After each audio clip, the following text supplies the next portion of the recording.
नमस्कार मित्रांनो, जय जिजाऊ जय शिवराय. तर आज डब्यासाठी मेथी मसाल्याचा प्लॅन केला होता. त्याच्यासाठी शेंगदाणे वगैरे भाजून घेतली, कांदा लसूण आणि आलं वगैरे सगळं क्लीन करून घेतलं.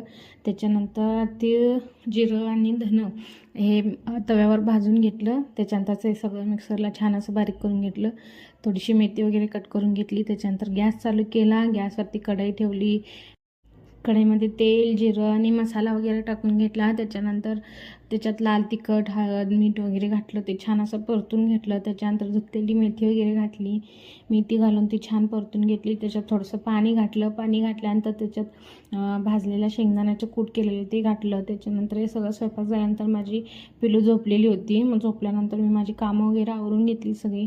त्याच्यानंतर दुपारी झोपल्यानंतर संध्याकाळी उठली, कपडे घडी करायसाठी बाहेरचे आणून ठेवलेली. तर बघा ह्या दोघींची कशी मस्ती चालली. बहिणी बघा कशा खेळतात. दोघींचं पटत पण नाही आणि दोघी एकमेकांशिवाय राहू पण शकत नाही. आमची छोटी तर लई कंजूस आहे, तिला काय घेऊ पण देत नाही, तिला काय करू पण देत नाही. त्याच्यानंतर त्यांचं सगळं झाल्यानंतर कपडे वगैरे सगळी आवरून ठेवली. मग ह्या दोघींचं जरा आवरायला घेतलं. म्हणजे चिमुकलेलं आवरलेलं, मग ह्या म्हणजे जानूला आवरायला घेतलेलं.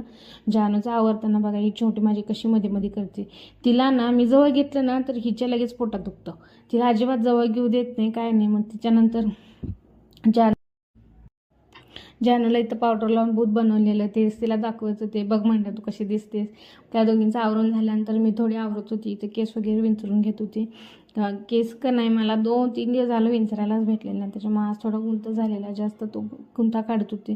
तितक्यात माझ्या बबडीनं कारभार केलेला. बघा हे सगळं कसं देवाजवळचं कुंकवाचा करंडा सगळा तिनं सांडलेला. बघा किती सांडलेलं तिनं, सगळं पूर्ण पालतं गेलेलं. मग त्याच्यानंतर तिला ओरडल्यानंतर ती रडायला लागली.